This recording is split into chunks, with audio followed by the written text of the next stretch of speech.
इस वीडियो में हम आपको बताने वाले हैं कि एचडीएफसी बैंक में आप अपना सेविंग अकाउंट घर बैठे कैसे खोल सकते हैं। इसके लिए आपको ब्रांच विजिट करने का कोई भी जरूरत नहीं पड़ेगा। तो आप कृपया करके इस वीडियो को अंत तक जरूर देखिएगा।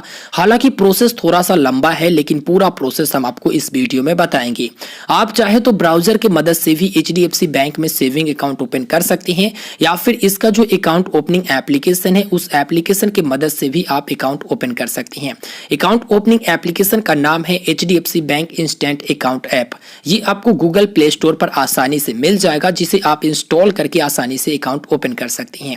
यदि ब्राउजर की मदद से आप अकाउंट ओपन करना चाहते हैं तो आपको किसी भी ब्राउजर में सर्च करना है एचडीएफसी बैंक इंस्टेंट अकाउंट। जब ये सर्च करोगे तो सबसे पहले ही आपको सेविंग अकाउंट वाला लिंक मिल जाएगा। इस पर आपको क्लिक करना होगा। आप यहाँ पर डायरेक्टली hdfcbank.com पर भी आ सकते हो, लेकिन यहाँ पर आपको एक प्रॉब्लम देखने को मिलेगा, वो हम आपको इस वीडियो में जरूर बताएंगे। तो यहाँ पर जो है देख सकते हैं कई सारे अकाउंट नजर आ चुके हैं। तो यहाँ पर रेगुलर सेविंग अकाउंट जो कि आप देख सकते हैं ओपन इंस्टेंटली लिखा गया है, यानी कि तुरंत इसे ओपन कर सकते हैं। अब दोस्तों ऊपर में लिखा गया है get a free personalize chequebook, तो यानी कि आपको इसमें फ्री पर्सनलाइज चेकबुक मिलेगा। साथ ही साथ इसमें आपको डेबिट कार्ड मिलेगा, जैसे रुपए कार्ड हो गया, या फिर इंटरनेशनल डेबिट कार्ड अगर आप लेना चाहते हैं तो वो भी आपको इसमें मिल जाएगा। साथ ही साथ इस अकाउंट में आपको इंटरनेट बैंकिंग, मोबाइल बैंकिंग वाला सारा कुछ फैसिलिटी मिल जाएगा। लेकिन आगे की वीडियो में हम आपको बताएंगे कि यदि आप ई-केवाईसी की मदद से अकाउंट ओपन करते हैं तो इसमें लिमिट क्या रहेगा। तो सिंपल से आपको अकाउंट ओपन करने के लिए ओपन इंस्टेंटली पर आपको क्लिक करना है। तो दोस्तों इस वीडियो के डिस्क्रिप्शन बॉक्स में हमने एक लिंक दिया है, उस लिंक पर क्लिक करके डायरेक्टली आप जो है अपने से ही सेविंग अकाउंट ओपन कर सकेंगे। हालांकि अगर इस प्रकार के इंटरफेस आपके सामने आते हैं खुद से तो आपको यहाँ पर अप्लाई करने का ही ऑप्शंस मिलेगा, ऑनलाइन ओपन करने का ऑप्शंस नहीं मिलेगा। तो चलिए बताते हैं कि ऑनलाइन अकाउंट कैसे आप ओपन कर सकेंगे। दोस्तों हमने वीडियो के डिस्क्रिप्शन बॉक्स में जो लिंक दिया है उस लिंक पर क्लिक करोगे तो आपके सामने इस प्रकार का इंटरफेस नजर आएगा, जहां पर आपको यहाँ पर मोबाइल नंबर एंटर करना रहेगा। उसके बाद यहाँ पर कैप्चा कोड जो आपको दिख रहा है वो यहाँ पर एंटर करना रहेगा। टर्म एंड कंडीशन को एक्सेप्ट करना रहेगा और एक्सेप्ट करने के बाद यहाँ से आपको प्रोसीड करना रहेगा। याद रहे कि यहाँ पर आप वही मोबाइल नंबर एंटर कीजिएगा जिससे आप यह सेविंग अकाउंट ओपन करना चाहते हैं, यानी एचडीएफसी बैंक में जो सेविंग अकाउंट के साथ मोबाइल नंबर लिंक करना चाहते हैं वही मोबाइल नंबर आप एंटर कीजिएगा। तो चलिए यहाँ पर मोबाइल नंबर और सारा कुछ हम डालकर प्रोसीड करते हैं। तो दोस्तों जब आप मोबाइल नंबर डालकर उसके बाद प्रोसीड करोगे तो इसी मोबाइल नंबर पर एक वेरिफिकेशन ओटीपी भेजा जाएगा, जो कि 6 डिजिट का ओटीपी होगा। आपको यहाँ पर सही ओटीपी दर्ज कर देना रहेगा। सही ओटीपी दर्ज करने के बाद आपको यहाँ पर प्रोसीड बटन पर क्लिक कर देना रहेगा। प्रोसीड बटन पर क्लिक करने के बाद यहाँ पर प्रोसेस जो है कंप्लीट हो चुका है। अब यहाँ पर केवाईसी डॉक्यूमेंट की ऑप्शन आ रहा है। केवाईसी डॉक्यूमेंट में आप यहाँ पर सेलेक्ट कर लीजिएगा आधार कार्ड। तो हमने यहाँ पर आधार कार्ड को सिलेक्ट कर लिया। आधार कार्ड सिलेक्ट करने के बाद छोटा सा टर्म एंड कंडीशन है जिसे आप अच्छा खासा रीड कर लीजिएगा और एग्री पर क्लिक कर लीजिएगा। एग्री पर क्लिक करने के बाद यहाँ पर आपको डॉक्यूमेंट नंबर डालने की ऑप्शन आएगा, तो आप अपना आधार नंबर यहाँ पर एंटर कीजिएगा। उसके बाद प्रोसीड बटन पर क्लिक कीजिएगा। तो हमने यहाँ पर आधार कार्ड नंबर एंटर कर दिया है। उसके बाद हम प्रोसीड बटन पर क्लिक करते हैं। प्रोसीड बटन पर क्लिक करने के बाद आपके सामने इस प्रकार की ऑप्शंस आएंगे, जहां पर सबसे ऊपर लिखा गया है आधार ओटीपी ऑथेंटिकेशन और नीचे में लिखा गया है स्कैन आधार क्यूआर। तो आपको यहाँ पर ई-केवाईसी में अकाउंट ओपन करना है, इसलिए सबसे ऊपर वाला पर क्लिक कीजिएगा आधार ओटीपी ऑथेंटिकेशन पर। तो इस पर हमने क्लिक कर दिया।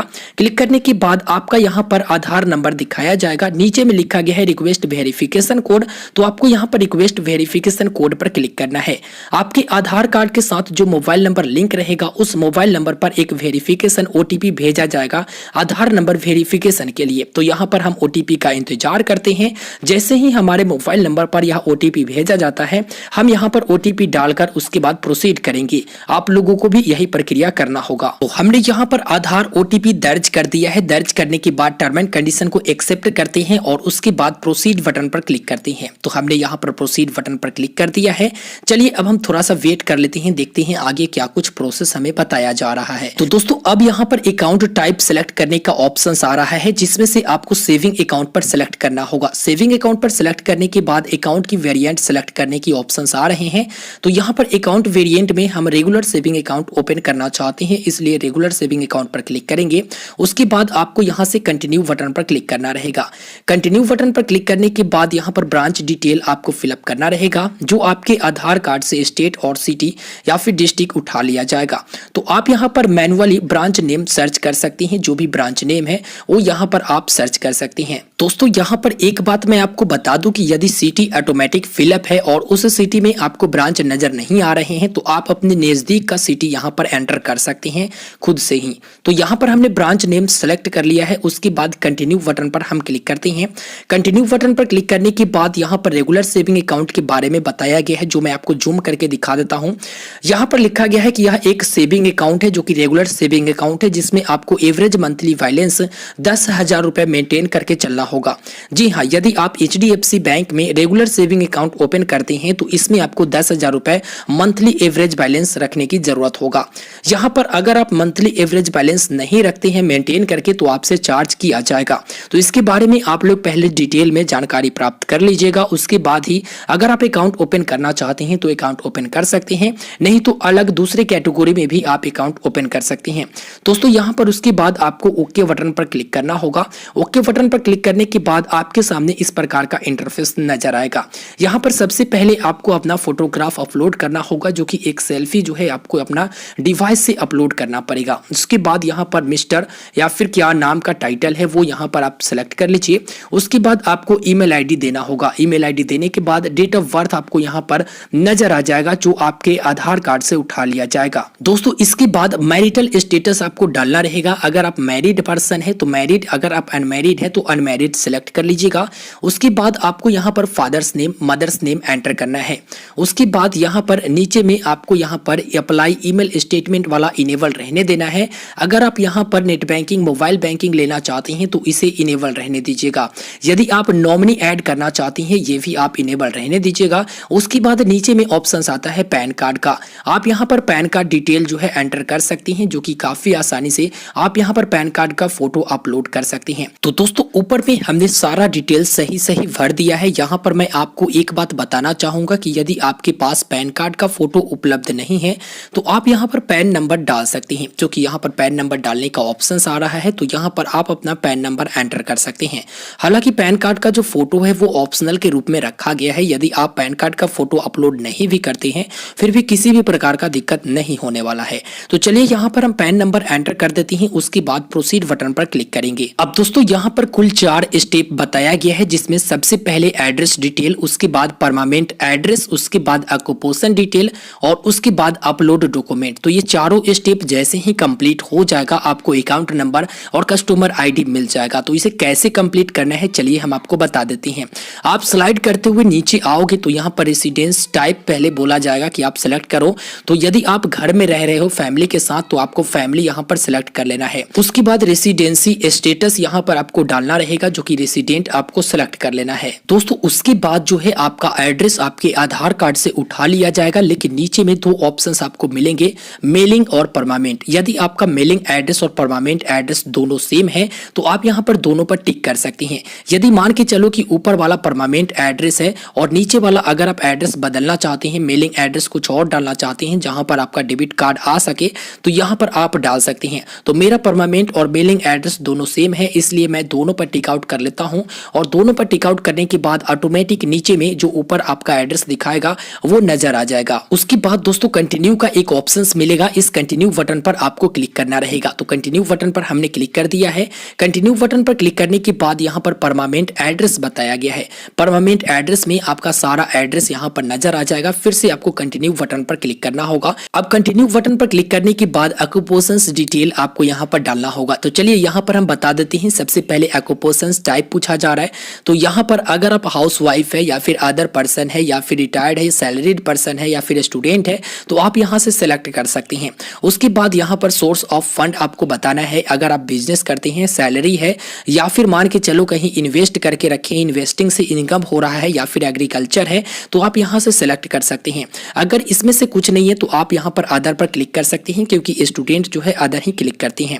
उसके बाद यहाँ पर ग्रॉस एनुअल इनकम आपसे पूछा जाएगा, मतलब आप सालाना कितना इनकम करते हैं, तो वह सालाना इनकम आपको यहाँ पर बता देना है। सालाना इनकम डाल देने के बाद यहाँ पर अदर हमने डाला है, इसलिए यहाँ पर रिक्वायर्ड है ये फिलअप करना। तो चलिए अदर पर हम यहाँ पर फिलअप कर देते हैं। उसके बाद यहाँ पर हम कंटिन्यू बटन पर क्लिक करते हैं।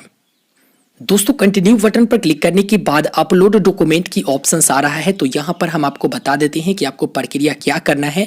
अपलोड डॉक्यूमेंट में ओनली आईडी प्रूफ दिया गया है और आईडी एंड एड्रेस प्रूफ दोनों की दिया गया है। तो आप आईडी एंड एड्रेस प्रूफ दोनों पर क्लिक कर सकते हैं और उसके बाद आप प्रोसीड बटन पर क्लिक कीजिए। तो चलिए यहाँ पर हमने प्रोसीड बटन पर क्लिक कर दिया है। प्रोसीड बटन पर क्लिक करने के बाद आपको थोड़ा सा यहाँ पर वेट करना पड़ेगा। अब दोस्तों यहाँ पर आपके सामने नॉमिनी डिटेल एंटर करने की ऑप्शन आएगी, जहां पर आपको सबसे ऊपर में नॉमिनी का नेम एंटर करना है। नॉमिनी के साथ क्या रिलेशन है वो आपको यहां पर एंटर करना है। नॉमिनी के साथ जो भी रिलेशन हो आप यहां से सेलेक्ट कर लीजिए। उसके बाद नॉमिनी का जो डेट ऑफ बर्थ है वो डाल देना है। अगर आपका एड्रेस और नॉमिनी का एड्रेस दोनों सेम ही है तो यहां पर क्लिक कर सकते हैं। यदि नॉमिनी का एड्रेस कुछ और है तो आप यहां पर फिलअप कर सकते हैं। फिलअप करने के बाद आपको यहां पर कंटिन्यू करने का ऑप्शन मिलेगा। तो चलिए यहां पर हम फिलअप करके उसके बाद हम कंटिन्यू करते हैं। दोस्तों हमने यहां पर नॉमिनी डिटेल एंटर कर दिया है। उसके बाद नीचे से कंटिन्यू बटन पर हम क्लिक करते हैं। कंटिन्यू बटन पर क्लिक करने के बाद एक्सटेंडेड केवाईसी की ऑप्शन आ रहा है। तो चलिए देखते हैं कि इसमें क्या क्या एंटर करने की जरूरत होती है। दोस्तों इसमें आपको स्टेट ऑफ बर्थ सेलेक्ट करना होता है, मतलब आप जो है आपका जन्म कौन से स्टेट में हुआ है वो आपको सिलेक्ट करना होता है। उसके बाद कौन से शहर में हुआ है वो आपको यहाँ पर डालना होता है। दोस्तों उसके बाद नीचे में 3 ऑप्शन आ रहे हैं, ठीक है। तो सबसे ऊपर वाला ऑप्शन और सबसे बीच वाला ऑप्शन ये दोनों ऑप्शन को आपको टिक आउट कर देना है। टिक आउट कर लेने के बाद यहाँ पर नीचे एक और ऑप्शंस आपको नजर आ रहे हैं, ठीक है। तो यहाँ पर नीचे वाला ऑप्शंस पर आपको टिक आउट नहीं करना है। के बाद सिंपल से आपको यहाँ पर सबमिट बटन पर क्लिक करना होगा। यदि आप प्रीव्यू देखना चाहते हैं तो प्रीव्यू बटन पर आप लोग क्लिक करके प्रीव्यू देख सकते हैं। जैसा जैसा आपने फॉर्म भरा है और जैसे जैसे आपने प्रोसेस किया है यहाँ पर प्रीव्यू में आपको सारा कुछ नजर आ जाएगा। तो यहाँ पर प्रीव्यू आप एक बार देख लीजिएगा कि आपने जो डिटेल भरा वो सही सही आपने भरा है या फिर नहीं भरा है। उसके बाद आपको फाइनल सबमिट पर क्लिक करना रहता है। जैसे ही आप फाइनल सबमिट पर क्लिक कर लेते हैं उसके बाद आपका जो अकाउंट है वो इंस्टेंटली ओपन हो जाता है। इसमें किसी भी प्रकार का आपको दिक्कत नहीं होता है। सबमिट बटन पर क्लिक करके आप अपना अकाउंट को काफी आसानी से ओपन कर सकते हैं, जिसमें आपको इंस्टेंट में अकाउंट नंबर, कस्टमर आईडी मिल जाता है। साथ ही साथ अगर डेबिट कार्ड के बारे में बात करें तो लॉकडाउन खत्म होने के बाद डेबिट कार्ड आपके एड्रेस पर भेज दिया जाएगा। एक और बात मैं बता दूं कि ई-केवाईसी अकाउंट यदि आप इसमें ओपन किए हैं तो आपको 1 साल के अंदर अंदर ब्रांच विजिट करके वहां पर फुल केवाईसी करवाने का जरूरत होगा, तभी यह account life time saving account में बदला जाएगा। यहाँ पर एक और बात मैं बता दूं कि नीचे में आपको एक ऑप्शन मिल जाता है जहां पर क्लिक करके आप इसमें इंटरनेट बैंकिंग का पासवर्ड वगैरह, आईडी वगैरह क्रिएट कर सकते हैं। तो अगर आप करना चाहे तो कर सकते हैं, नहीं तो ये प्रोसेस बाद में भी आप कंप्लीट कर सकते हैं। इंस्टेंटली आपका अकाउंट भी एक्टिवेट हो जाता है और डेबिट कार्ड आने के बाद इस अकाउंट को आप यूपीआई के साथ लिंक कर सकते हैं। फिलहाल अगर आपके पास डेबिट कार्ड नहीं है तो आप जो है एनईएफटी, आईएमपीएस मनी ट्रांसफर कर सकते हैं। यहाँ पर हम लिमिट के बारे में बात कर ले तो आप लोगों को पता होगा कि फाइनेंशियल ईयर में ई-केवाईसी अकाउंट जो भी ओपन होते हैं उसमें 2 लाख रुपए तक लिमिट दिया जाता है। तो इस प्रकार से आपको इसमें लिमिट भी मिल जाता है। उम्मीद करते हैं कि आपको यह वीडियो पसंद आया होगा। वीडियो पसंद आया हो तो वीडियो को लाइक कीजिएगा, शेयर कीजिएगा। हालांकि यह वीडियो थोड़ा सा लंबा हो गया है लेकिन पूरा डिटेल में हमने आपको बता दिया है प्रोसेस और पूरा सही सही जानकारी हमने आपको प्रोवाइड करा दिया है। उम्मीद करेंगे कि आपको यह वीडियो जरूर पसंद आया होगा। तो वीडियो को लाइक करके अपने दोस्तों तक जरूर शेयर कीजिएगा और अभी तक आपने चैनल को सब्सक्राइब नहीं किया है तो जरूर सब्सक्राइब कर लीजिएगा, क्योंकि हम इस चैनल पर इसी प्रकार के वीडियो आप लोगों के लिए लेकर आते रहते हैं। तो हमें दीजिए इजाजत, तब तक के लिए गुड बाय।